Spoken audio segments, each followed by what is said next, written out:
Anyway, let's jump into China. I also have students in my class from China. So China has stated election first, stability later, and many assume that China wants Myanmar weak. And in fact, I suspect somebody will want to talk about its role in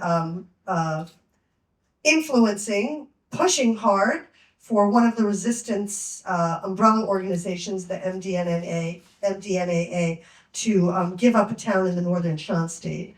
On the other hand, as we heard from another speaker in our class last week, China also got along fairly well with Aung San Suu Kyi, the de facto leader, prior to the coup, was really happy working on the Belt Road Initiative with her. So is there an argument that there's some way to get China to say, hey, it could still be in your self-interests to get rid of the current government, and also to maybe not necessarily just lie down and say, yes, these elections are legitimate. What is the role of China in potentially being able to call out these upcoming elections as a sham? Thanks. Okay.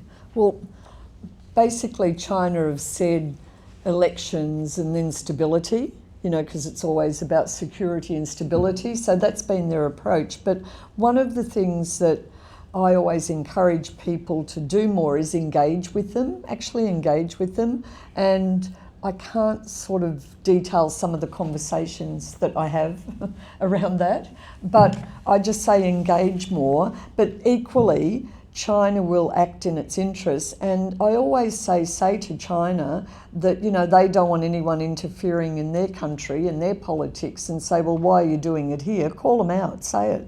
Just be upfront, because that's what they do. It's in their national interest, their interests, and that's how they'll act. So I think that's the first point. And I've never told this story before, and I'm not sure, but anyway, I think I'll tell it.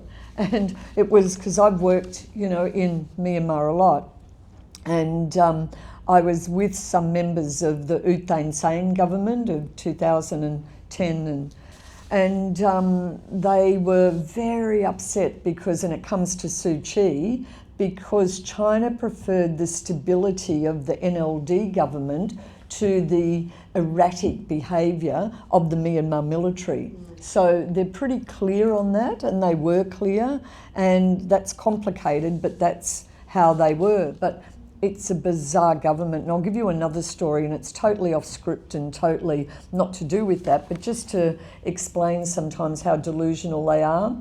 I was with U Thein Sein, had as president, he had a group of ministers, his sort of cabal of, criminality, I suppose, but around him, and I used to meet them frequently, and the conversation was, I won't name them all, but you'd know who they are, Chris and Sean and Dr. Tunong Shui. And they said to me, Janelle, we want U Thein Sein to get a Nobel Peace Prize.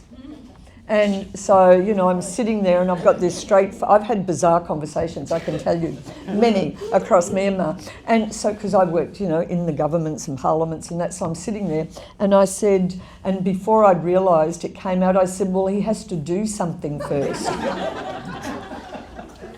I realised, and some of them could speak English, some not, and I had a translator, and to his credit, he translated me correctly, it was very good. And then it was like, but really believing that the 2010 election, with the illegitimate constitution and an illegitimate referendum, and then that election when Suu Kyi was in jail, or house arrest, but jail, and thinking that, he was the peacemaker. And then I saw him on the cover of Newsweek. So, this is a sort of delusion that we're dealing with as well. There's some people who aren't deluded, but you're dealing with it. So I just want to try and describe that, and to work in it is rather bizarre. But look, with China, just, it's engage with them as much as you can. That's not easy, and people don't often know how and the entry points, but we have to, and also call it out that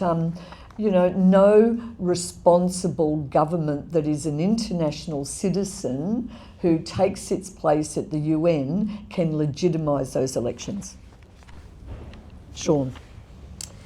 Just to back up Janelle's point, and also Susan, just in terms of we need to convince China what's in its interest. And I think there is a mistaken belief in parts of China that their interests are best served by the military. We know that China doesn't want a vibrant democracy, right, sitting there. It would prefer a fairly stable and peaceful Myanmar, one that China can extract resources, extract energy, use as a market, use as a gateway to the Indian Ocean, etc. Right? So it's got a lot of very key interests. Now, I think support for the military in China is delusional, and that's a word we've used, because we can see it right now.